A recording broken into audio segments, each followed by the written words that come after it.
Okay, here we go. It's Baseball Shangri-La with Amie Cuevas and Juan Ramirez.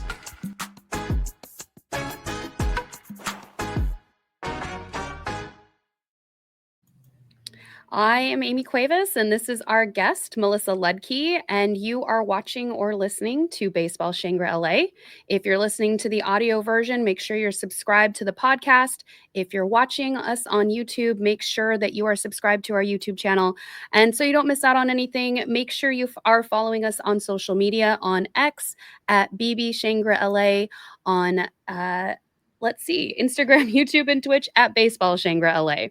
As you guys have noticed, Juan is not here. I'm running through the beginning of our show, a little rusty, so he will be back next week. But in his place, we are joined by Melissa Ludtke. She is an author and sports writer, and her book, Locker Room Talk, just came out this year.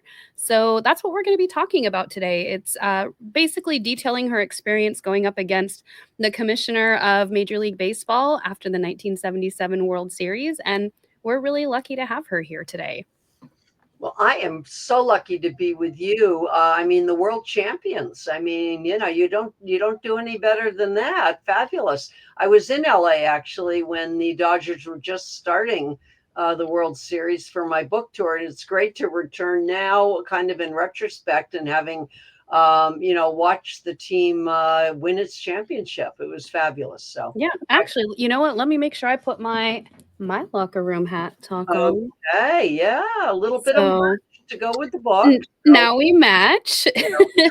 Okay. And that's got to be a return kind of to a blast from the past, because when you were getting ready to sue the MLB, you were just coming off the 1977 World Series where the Dodgers were playing the Yankees, and in the midst of it ended up going back to the World Series again with those same two teams. Indeed. By the time the judge had issued her order the next year in 1978, which she did on September 25th, baseball appealed it with her, not really a formal appeal, but went back to her courtroom for clarification. And so as we came into the playoffs in the World Series, her order was in place, and it was once again the Yankees and the Dodgers, 1978. So you're right. That was quite a time, those 2 years, watching those two teams battle again. It was great. Well, and you were in your own battle because you had been working for almost 2 years to get access to the clubhouse as a reporter for Sports Illustrated, and then kind of got that snatched away. You want to give us a little bit more information on kind of how you even had a judgment set up? Sure. You're right. I had been assigned as a reporter researcher to the baseball beat at Sports Illustrated, beginning in the 76, end of the 76 season. I was doing work as a baseball reporter. And then in 77 and then through 78. So those 3 seasons, I was just living and breathing baseball all the time. I did travel with writers to work on stories, so I wasn't constantly in New York, but being based in New York at Rockefeller Center, I would end my day in the office, which was at Rockefeller Center, and I'd have a choice of subway depending on which team was in town. If it was the Mets, I would take, the subway out to Queens. And when it was the Yankees, I would take the line up to the Bronx. So it was a pretty easy transition from my office day, where I would be doing research and fact checking stories, to taking my pass, which at that point got me into any stadium, and heading up to really teach myself, learn how to report baseball.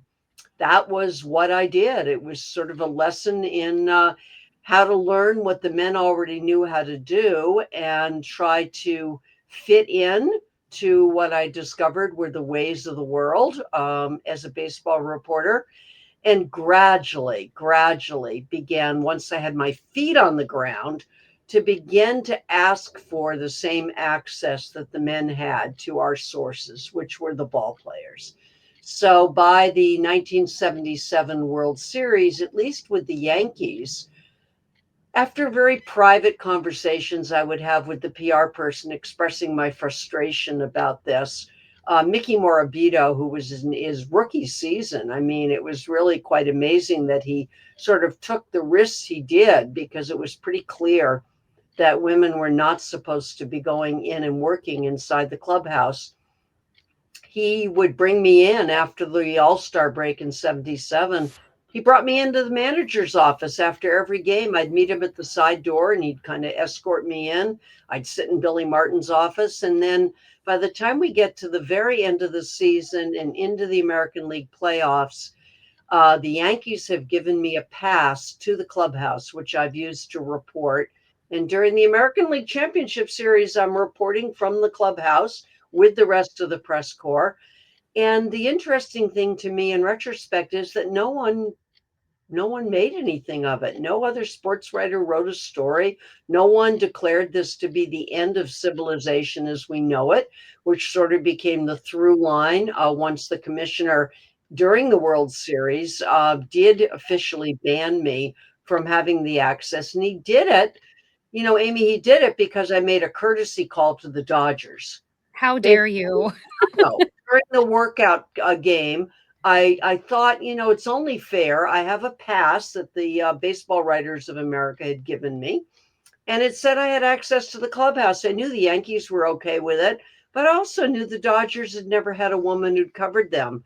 So I thought that it would be probably the right thing to do. I still think it was the right thing to do, to give them a heads up that I might be there. And that resulted in the team actually taking a vote to get a sort of sense of the team of what they thought about this.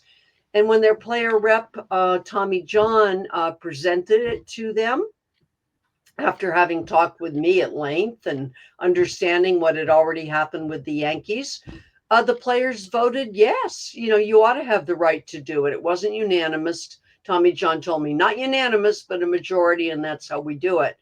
So it was that vote, that sort of courtesy call that I made that evidently sealed my fate. Because when the commissioner found out about that, he didn't know about the New York Yankees situation. I mean, there was no reason that he should know about it. But he did find out through the Dodgers that I had gone to them about this issue and that they had taken the vote they did. And that's when he stepped in. So that's how it came about. And as I said, by the next World Series, Dodgers were back up at Yankee Stadium, and things were very different because of the hearing and the judge's order. Well, and even looking back, like especially for Dodgers fans, like we know those names, Tommy John, like Yeah, you were dealing with Tommy Lasorda, and all of right. that in that microcosm of the World Series, and then you Exactly right. know fast forward, and now you're in a court case, and you had some pretty important people involved in that too. Not only your lawyer, but Justice Constance Baker Motley. Like these were amazing people in history, and these are people who are either assisting or overseeing your case.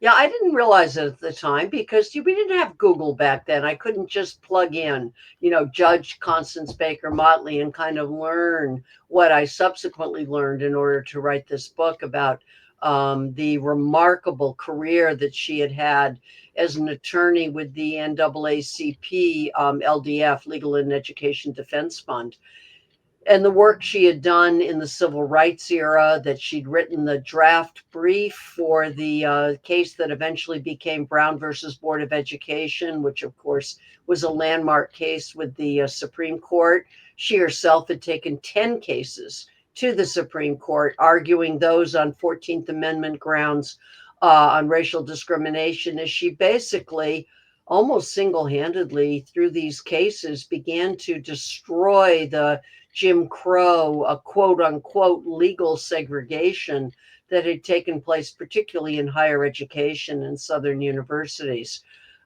She also got Martin Luther King Jr. out of jail twice, Albany, Georgia, and Birmingham, Alabama. She managed to get the kids who had marched with Martin Luther King in Birmingham, 1,000 children who had marched in the Children's Crusade with him. And they had all been ejected from the school. They had all been told they were basically out of the school because of that action they'd taken. And she often had wrote later that she felt that was one of the most important cases she ever succeeded in, which was to get all of those children re-enrolled, in the schools. So as far as I'm concerned, she's an extraordinary hidden figure in American history. I didn't know that at the time. I knew from my lawyer who had told me, but basically said, this judge is someone who did a lot to fight, racial discrimination. And that's about all I knew. So the fact that I can use my book to kind of bring her now onto a contemporary stage, particularly since we have the first Black woman now in Ketanji Brown Jackson serving on the Supreme Court. And Justice Jackson has said that were it not for her time and circumstances, Constance Baker Motley would have been the first Black woman to sit on the Supreme Court. So that's how, incredible she really is. And then, yeah, you allude to my attorney. I've called him Fritz, but he had a really august name. It was Frederick August Otto. No, wait, yeah, Frederick August Otto Schwartz, which the initials for that are FAO Schwartz Jr. And he was the great grandson of the man who founded the very famous toy store, FAO Schwartz. But he also had a remarkable place in American history. And I'm able to draw that story, out as well in the telling of my own story. So, as a bit of a history buff, I'm really pleased to be Oh able. yeah, it springboarded me. I have more books to order now because I want to read more about Constance Baker Motley, just because she was the first federal judge. And then even just hearing what FAO Schwartz or Fritz did was just, they had their hands in so many things that helped make change. And here, Judge Motley is arguing separate but equal in the civil rights cases, and now we're bringing that to gender inequality in your case, where it's a little bit different, separate but equal, but it's still kind of the same premise. And here's somebody who doesn't even like baseball. When Yeah, her she husband like puts it on, the radio, hates it. she didn't like baseball at all, and primarily because her husband was such a Yankees fan and controlled the radio when they were in the car, and so she'd heard enough of Mel Allen to last her forever. And she didn't know anything about baseball. She really hated sports. But but here she was, in a Mhm, case that was really an equal rights case. I mean, it boiled mhm. down to, through great effort by Fritz to enable us to make the argument based on the 14th Amendment. And people can read about how he did that, because 14th Amendment is not supposed to apply to private businesses. In baseball, the Yankees, they were all private businesses. So he's able to win a case that was by far away, from being a slam dunk by any stretch of the imagination. And, we're leaving out one amazing person who walks across the stage during this time, and that is RBG, Ruth Bader Ginsburg. Because Yes. without her, yeah, from 1970 to 1976, she is working for, the Women's Law Center, and her objective in going before the Supreme Court and bringing cases is to demonstrate to the justices of the Supreme Court that, in fact, the 14th Amendment ought to apply to more than racial discrimination. Those of us who do know our Civil War history, or have had enough opportunity to kind of go back and look at the history of the 14th Amendment, know that it is a post-Civil War amendment that originally was set out when the slaves were freed, and it was set out to offer equal protection under the law. Ruth Bader Ginsburg sets out and succeeds. In 1976, she finally has succeeded in getting the Supreme Court to raise the judicial scrutiny given to gender under a 14th Amendment case to intermediate scrutiny. So it's raising it up, not as high to the highest scrutiny of race, but she's made a very, very clear argument, and she's finally won it by then. And it's just a year later. that my case is filed. So we're in an era that hadn't existed before in terms of really beginning to look at the effectiveness of gender discrimination arguments under the 14th Amendment. Well, and I think we take a lot of that for granted just that time anyway. Like myself, I am a single woman. I live on my own, and I don't take that lightly because there are many women who went through much more for me to be able to get here, not just in my own personal life, but even what you've gone through for me to be able to cover baseball. And some of women didn't even get credit cards, checking accounts till 1975. So you have all of these things happening at the same time. Title IX, all of that, and then here comes your court case, and it just even the attitudes of that era, like you mentioned, you had to fly under the radar, dress very intentionally. I still do that when I go to the ballpark, make sure that we're not, you know, being showing too much, or you're just finding your way around, and then just the treatment that you get in that scenario based off of that. It's just we've come a long way, but I feel like we still have a long way to go towards women being accepted in baseball. And you and all the other women of that era helped open that door. Well, it was my great pleasure, Amie. I will say, yeah, anyone who reads my book will find out that it dealt me some blows personally, and it was a tough, tough year for me to be put under the scrutiny of media with the drumbeat that was started through the commissioner's office and was very much picked up by the other sports writers who really were the ones who got to tell my story.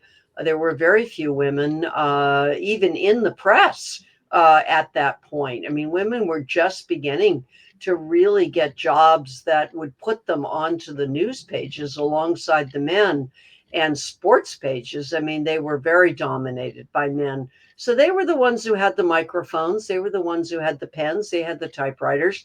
So they got to tell my story, and through their lens, through their words, it was really a story questioning my morality for even wanting to do this kind of job, questioning that as a woman, how could I do this job? There was a Boston Globe columnist who wrote a very stinging column in the Sunday paper that got an awful lot of response to it. But the headline was, "But is she serious?" And then he sort of did a quiz of, I don't know, I haven't counted them, maybe 40, questions. And the best letter in response, the best letter of all, came from a woman in her late 30s, I believe, from Framingham, Massachusetts, a suburb of Boston. And the Globe, to its credit, published her letter, which was a very lengthy one in full, because she returned his volleys by reminding him through the questions she asked about whether girls even had the ability to do what he was asking if I had done. Did I get my baseball glove and oil it with linseed oil? Did I wear my uniform? And she said, "Well, wait a minute. Girls didn't even have uniforms back then. They weren't given the field to play. Are you serious in asking these kind of questions? Are you presuming that girls have the same opportunities as men in the 50s and 60s to play these sports when they were growing up?" It's a fabulous letter, and like the Globe, I carry it in at great length because I was so impressed by the way she really laid it out and came back at him for what was really silliness. It and it's a lot of the gatekeeping and even mansplaining, like, it still happens today. If someone finds out, if they even give you the time of day to talk as a woman in sports who happens to be a fan, it's, "Well, name 5 players. What year did this happen?" And it's like, "Well, do you have to answer those questions yourself, or do you just get to be a fan?" And, Yeah. if we still have that gatekeeping now, I can't even imagine what it was like back then. Plus, now we're dealing with media and trying to have acceptance in a place that won't even let you sit in their dining room until, you make end waves and into that space. Well, back in on my day, you're right. I mean, press boxes were even closed to women shortly before I got there. When I showed up in a press box, I think that I must have been the first woman to come into the press box in Kaminsky Park in September of 1976, when I was sent out on an assignment with Roger Kahn, who had written The Boys of Summer. He had been assigned by Sports Illustrated to do a 3-part series on old timers in baseball. And so, of course, we made a trip to Kaminsky Park because that's where Bill Veeck was. And if there was ever a showman and an old timer in baseball, it was Bill Veeck. So, I got to the press box, and Roger rightly took his seat down next to Bill Veeck in the front row. And I went just and found a seat, maybe a couple rows up from him. And, he was such a gentleman. He never really said anything to me about it at the time. But that night, he later wrote in a book called October's Men. And that's where I learned this.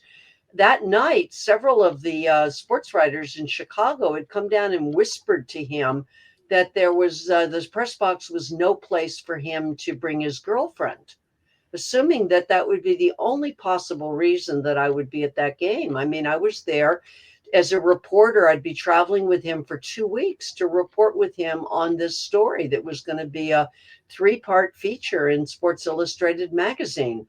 It was only later that night as well. Oh, by the way, when he wrote about it in his book, October Men, he describes his reaction to hearing this from these sports writers. And he writes, he said, it was almost as though they felt I'd brought a harlot into a temple.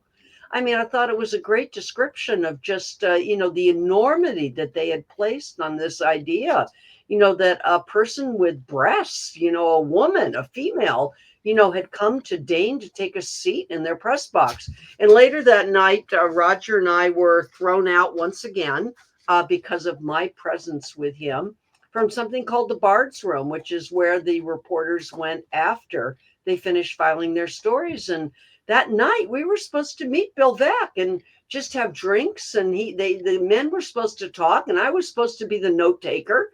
And so, I was ordering a spritzer. I don't know what Roger was ordering, some kind of alcoholic drink, but we never lasted as long enough for Bill Veeck to even get there because we were thrown out. And the premise was that you can't bring your secretary into this room. So you're absolutely right. I mean, when we think about my story in terms of the clubhouse, with all of the overlay of the morality, the idea that the only reason I went to court was so that I could get into a locker room where I could leer at naked men. I mean, that was the consistent theme, the framing of this story that the men wanted to tell. Never mind that we, even now, and I'm sure it was the same way then, we don't get full access to their entire locker room. Like, there are only certain places that sports writers go. Well, in the clubhouse in the Yankees back in the day, this was old Yankee Stadium. I have actually never had the pleasure of going to the new Yankee Stadium. I'd like to someday. Next year, let's go. Next year, we'll go. Okay, I'll meet you there. Absolutely. But in the old Yankee Stadium, as part of our hearing, we had the blueprints for the entire clubhouse. So we were able to share with the judge and show her something that, you're right, most people don't know. In the clubhouse, in that particular clubhouse, and I think others were generally like it, there were only 2 rooms out of nine that reporters could be inside the clubhouse. One of them was the manager's office, and the other one was the locker room. Now, people would say, well, the locker room, I mean, that's where they have to change and stuff. No, they do not have to change there. They go into the showers to take a shower after a game, take their uniform off. That is a protected area. In every clubhouse, it was protected. No reporter, male or female, went into that area. And so any player was able to make a choice, an informed choice about how he would re-enter the locker room. That means that they could re-enter in their underwear. And believe me, I could go back to my office and look through issue after issue of Sports Illustrated, see plenty of athletes in their underwear doing advertisements for jockey, underwear. So this was not something that, I needed to be protected from. It was in my own magazine. Or they could put a towel around them. There were lots of ways that they could handle it. So no, they did not have to be undressed when they returned to the locker room. So anyway, these were the kind of things. And I just want to add here that people who haven't covered baseball, and that's most of the world, don't know that the best time to talk to players is not after the game. That is really a time that really is designed for those who are beat reporters who have a story to write overnight. They need a quick quote or two and they're in and out.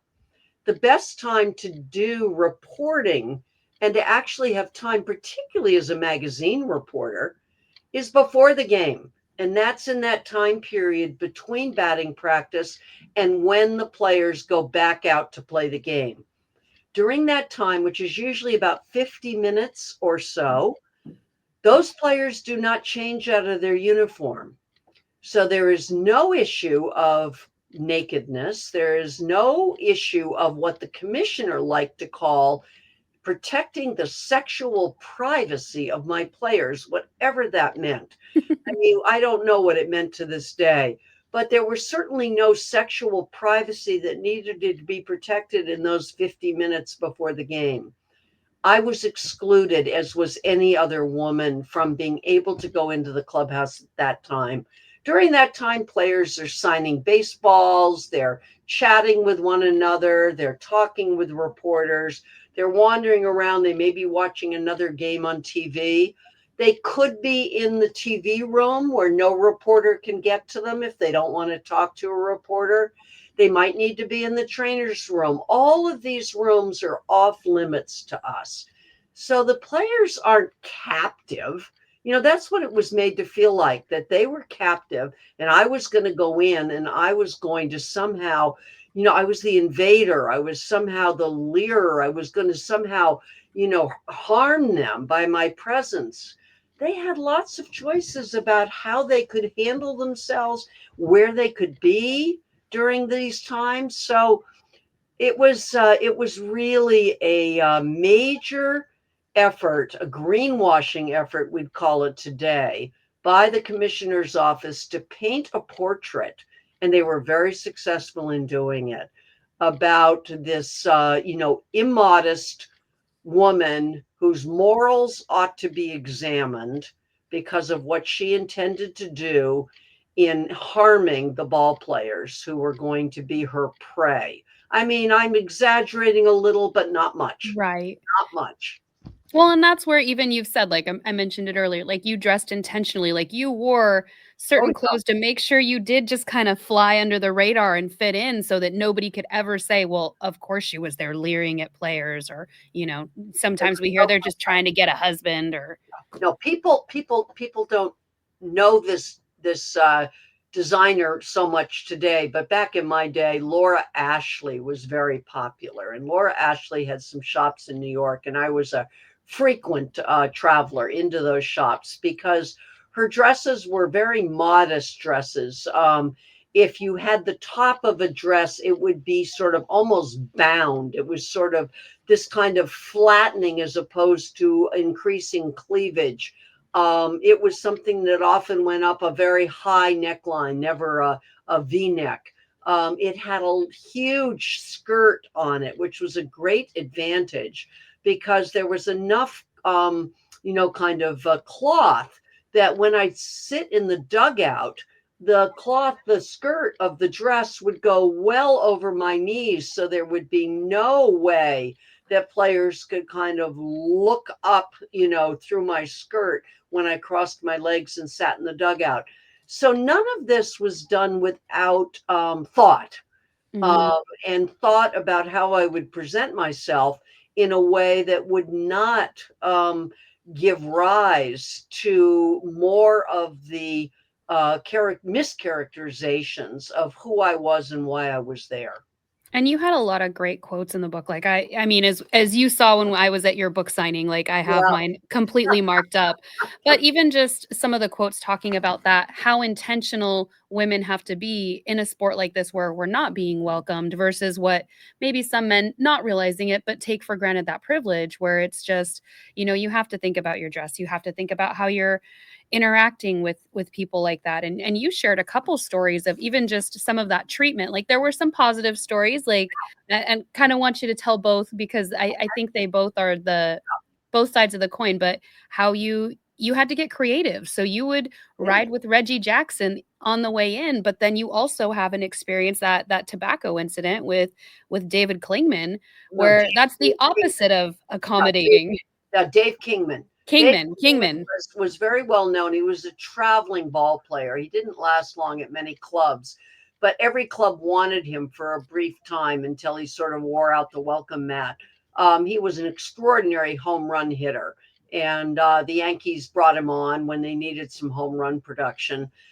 Dave Kingman was notorious for his disdain for women in clubhouses, disdain for women in general being around baseball. He later on, several years after he invited me to chew tobacco with him in the dugout, and I'll talk about that in a minute.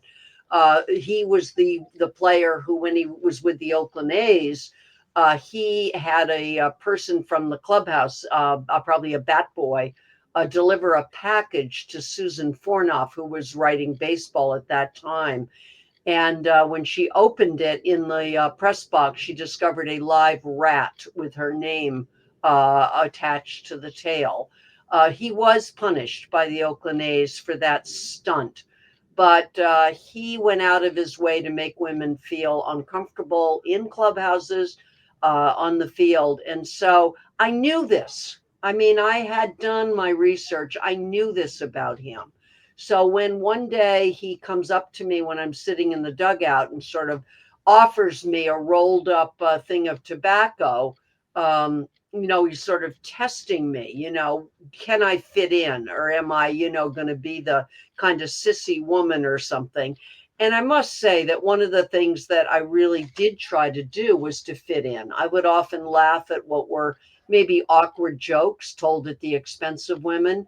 You did that to try to fit in. I mean, Connie Chung, I've read her memoir of her time, which overlapped to some extent with my years. And she talks about the same thing. She would start swearing. She'd drink, more with the guys. She'd kind of listen and laugh at jokes. She'd even tell a few that she wouldn't have thought she would tell. Again, just trying to fit into this very male-oriented business. In her case, the TV broadcast business with men. So that day when Dave Kingman offered the tobacco to me, I took it and I put it in, the side. I can't remember which side I had, but I went and got a cup. They had cups in the dugout, and I knew enough, not to swallow it. I think that's what he assumed I would swallow it.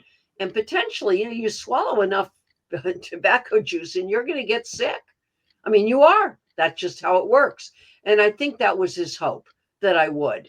But I just kept talking to him, and I kept spitting into the cup. And, gradually there was a bit of a crowd that was gathered of players who just sort of were almost intrigued, by what they were witnessing with what Kingman was trying to pull off and what was happening. And eventually I must have worn him down, because he just got up and walked away, and I spit the wad out and went and, washed my mouth out with water. And that was kind of the end of it. I really never had much of a problem with him after that. So I think it was a bully, is stood up to, by someone, and they, sort of lose their capacity to be a bully. But there were a lot of games that were played like that. So, and you were on your own. I mean, it wasn't that I had people that were mentors I could turn to and say, well, how do you handle yourself in this situation? You kind of have to learn by trial and error. And, the Reggie thing, I mean, he was, one of the stars of the team. Absolutely. And I don't think you could cover the Yankees without getting to know Reggie. And yet I couldn't get to know him in the way that certainly the other press did. I didn't have access to him. And so I did approach him on the field one day, and I explained that I didn't have the access, that I'd like to have, understand more about who he was. And I suggested, and he thought the idea was fine, that I would meet him, for the ride up to the stadium. I never went downtown with him. That was what I believed would have been totally inappropriate, to drive downtown with him after the game. But I did drive uptown with him to the game. And that meant meeting him at the rampway that would come up under his apartment building at 79th and 5th Avenue at the appointed time. We had no cell phones, so you just had to show up at the appointed time. He'd drive his Rolls Royce up. I would hop in the passenger seat, and we'd have a good half hour, 35 minutes, as he was driving, to get to know each other, to just talk. That was like that time between batting practice and the game for me. There was Well, nothing decent about it. It didn't pose a problem for my modesty or immodesty or morals. I mean, I was riding to the ballpark with a star player for the game. I mean, that was how I could do my work. So for the time, it seems so creative, like, "All right, I've got a problem, I'm gonna figure out a solution, and done." And then now in retrospect, even just reading it, it's like, "You were in Reggie Jackson's Rolls Royce, like, it was. how" like, people would die for that, and you're like, "Nope, I'm getting the story." Well, I mean, it was, yeah, it was kind of like that, I have to say. I mean, I don't know. I wasn't starstruck by him. I mean, I'd been around him enough up at the field by then. It wasn't the first time I'd ever met him. And he was a decent man to me. I know that there are women reporters, and I respect them enormously, who had a lot of problems with him. At other times, not in those seasons when I was around, but different times, had tremendous problems that they said were related to the way he treated women. And I take what they say very seriously. But for me, it just worked well. And maybe it was because I worked for Sports Illustrated. And that was a magazine that really mattered. And it mattered to him. And he was smart enough to understand that. So I Right. don't know what the reasons were, but he always was a gentleman. We had fun, we talked, we laughed. It was just a good opportunity. So it It was. and you've built a lot of relationships in that time, just even before Bowie Kun kind Yeah. of banned you from the clubhouse, but before that, you had been building relationships the whole way through.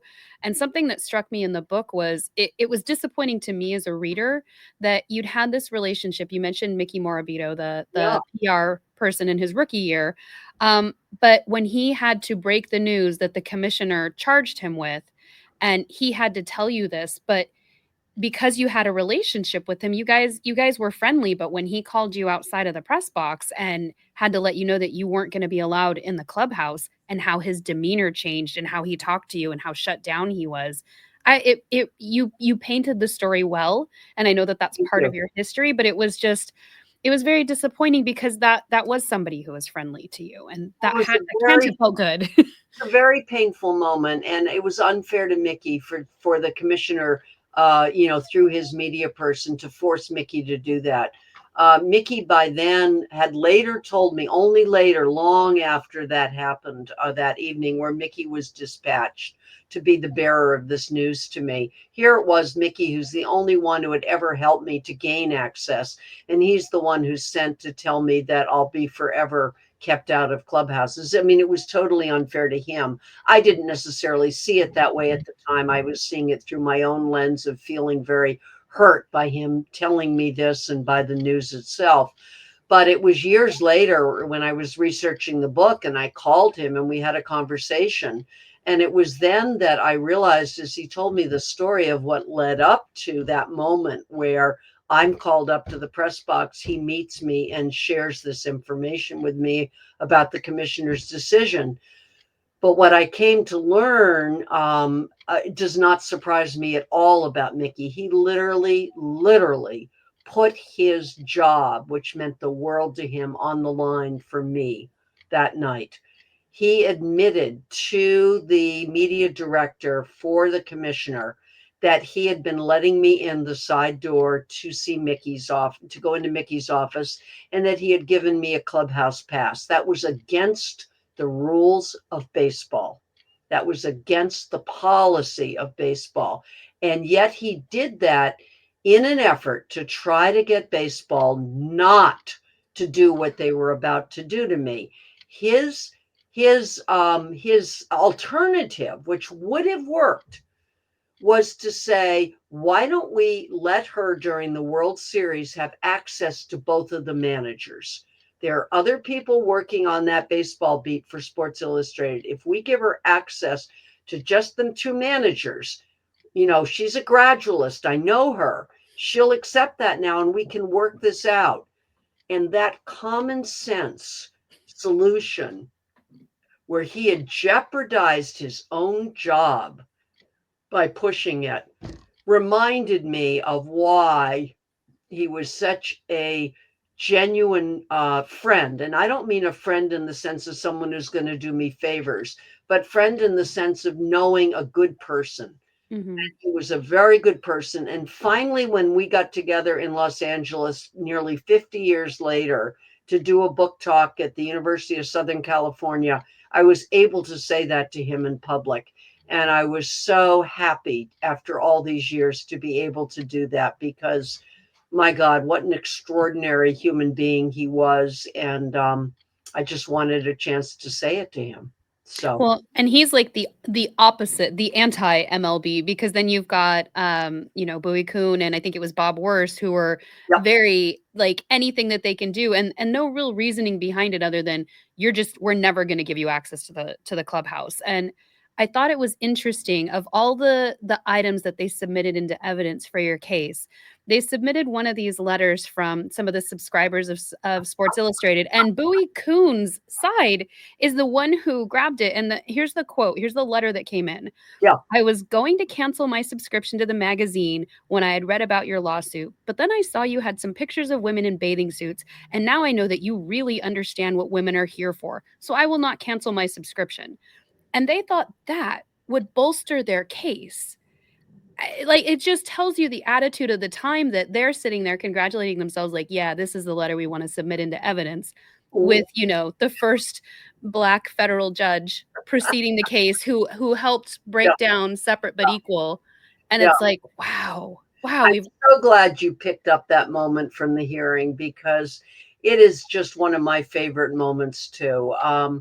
Not for lack of the way in which my lawyer Fritz builds up and Mhm. up and up and up to it, to when he finally reads that letter aloud to the judge. She is just beside herself that would be something that they would submit on behalf of their case. She is just, she's flabbergasted, to say the least. And, we had to turn over all of those letters. There were hundreds of them that canceled their subscriptions to the magazine when they found out that the magazine was backing me and taking this case to federal court. But of all the letters, and I've looked through them, and my lawyer had looked through them, of all the letters, to have chosen this one, to highlight in their brief to the judge, for Fritz to pull that out in the very dramatic way that he did, with the lead up that he did, in terms of just kind of having the judge sort of sitting on the side of her chair, kind of waiting for him. She begins to lose a little patience, because his buildup takes so long, because he's talking and talking about, if you could hear, Judge, how baseball thinks about, the role of women, if you could only know this, etc. And here's how it's just an incredible moment in the hearing. And I think it was one of the turning points, quite frankly. And so for you to pick that up, I hope other readers do too, because it's just one of those moments that you just, you can see being played out, in a courtroom. And it's just a very dramatic moment, and hard to believe.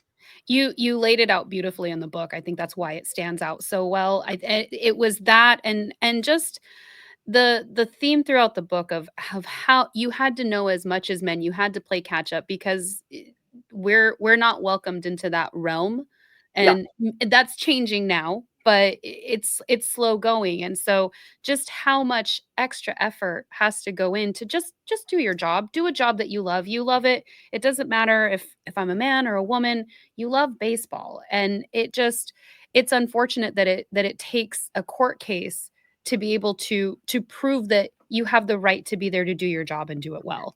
that's right. Um, Yeah. and you Well, had mentioned in a talk that I think it was actually the Saber talk that you had done that I went to for the Society of American Baseball Research, where you had said young you couldn't have imagined the change that you would have made, and the older you is like what took so long, and that still sticks with me.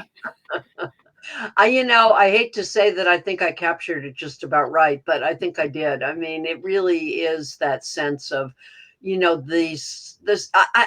you're young, I think that I thought then that when we won, everything would change. I just had that sense when you're young, you just think, oh, I just did something and it's going to change and and then it just goes on decade after decade. And you then have to ask yourself, why isn't the change happening as quickly as my young self thought it should or would even?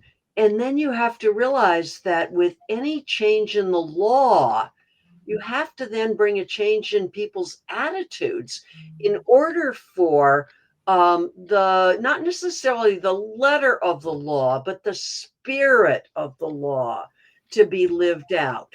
Of course, you have to adhere to the letter of the law, and you can do that in any number of ways. But it's when we find ourselves living, I think, as we are today, in sort of that nuanced area. There just aren't the same legal barriers that many women besides me broke down during Mhm. that era of the 70s and early 80s. Those were barriers that had to be brought down in courts and by the law. But what you see now is much more nuanced behaviors that are a lot harder for us to just get our hands all wrapped around. And I do think we see this playing out with women in sports writing still to this day.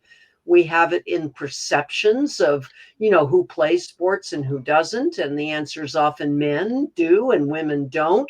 Although that, of course, is starting to change. But I mean, it's been 50 years, more than 50 years since Title IX, when that was supposed to bring in, sort of equality in terms of access to sports and certainly institutions of learning and educational institutions. So again, kind of what took us so long.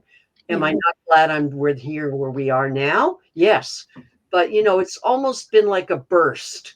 It's been a burst in terms of women in sports media, women moving into broadcast booths. It's been a burst in the last, say, eight years or so, 8 years, 5 years. We see women in broadcast booths, not just on the sidelines. It's been a burst, a big burst in women's professional sports.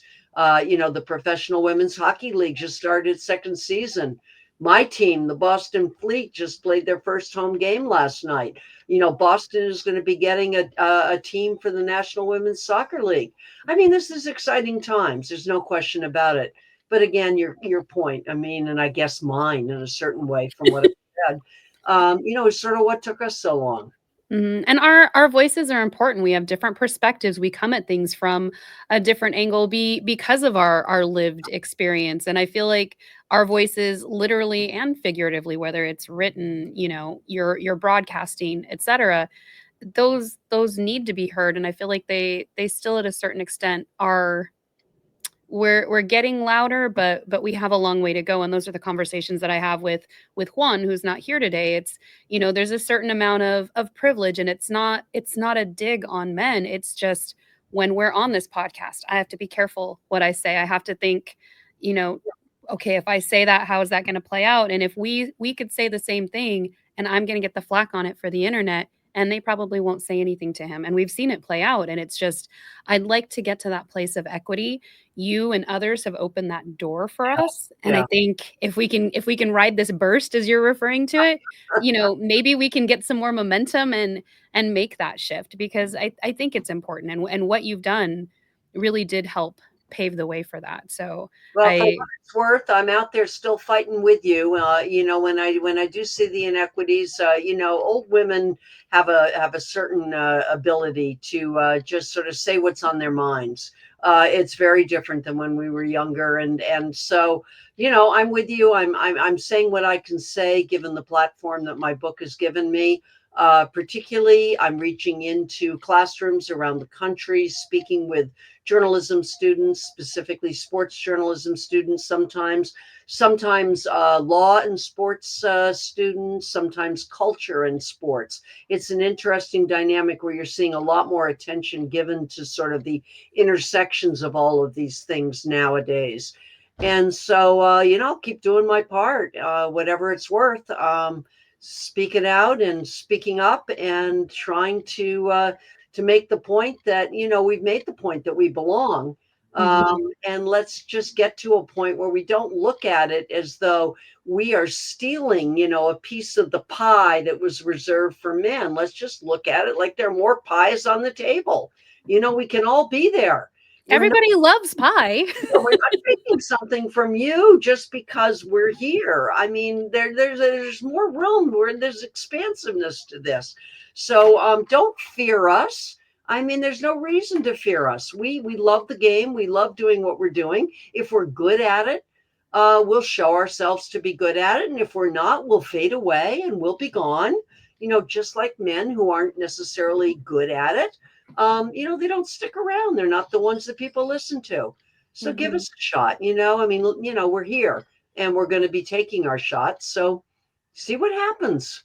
Exactly. And that representation matters so much because I didn't even think that this is something I could be doing until I saw somebody else do it. You don't have those dreams until somebody Yeah, opens the door. So yeah. I am so grateful for your time here. Guys, if you haven't seen her book yet, please check it out. It's Locker Room Talk, A Woman's Struggle to Get Inside by Melissa Ludtke. She has social media. I'll make sure that I link that on the podcast itself. Throw comments on the YouTube chat if you'd like, if you want to get more information. But Melissa, I'm so grateful for your time here today. Is there anything else you want to add before we kind of wrap things up, or any last thoughts? No, I was going to say just, I hope people are drawn to read the book. The book has a lot more than you and I have even been able to touched on a lot, but there's an awful lot to it that's there. And, it's not just because I spent a lot of years of my life writing it. I do think it's probably an important book for our times. And if you feel like getting it to read yourself, then think about the idea that you could do a good deed by donating it to a school library and giving particularly high schoolers. I think that would be the level that they'd really get something from reading it, a chance to have a look back at this history. I will tell you that I'm the mom of a 28-year-old, and I know as she went through school that she learned an awful lot about the first wave of women's rights, the suffrage battle. She learned a lot about that. She learned the names of those who fought for it. What she didn't learn about at all was the second wave of women's rights. And those are the ones, aside from the fight for the vote, which obviously happened in the first wave. But this is the one that's really framed how she's living her life today and how her fiance is living his life today and how they're going to live their life today, as a couple. So this is a history that a lot of young people don't know. But I will tell you from my experience that when they're introduced to it, they just crave learning more. So if you can see it as a book that you can get something out of and then donate it to your local school library, I think that's a real great, kind of double down on this. So think That's about a it. that's a good suggestion. I like that. Well, thank you for your time. As we saw at the beginning, I am Amie Cuevas. This was Melissa Ludtke joining us to talk about her book, Locker Room Talk. If you guys are listening to the audio version, again, make sure you guys are subscribed to the podcast. If you're watching us on YouTube, make sure you're subscribed to the YouTube channel and follow us on social media on X at BB Shangri-La, on Instagram, YouTube, and Twitch at Baseball Shangri-La. And then you can also get a hold of Melissa. We've had her information up here as well. But again, I will get that linked. So thank you, everybody, for joining us.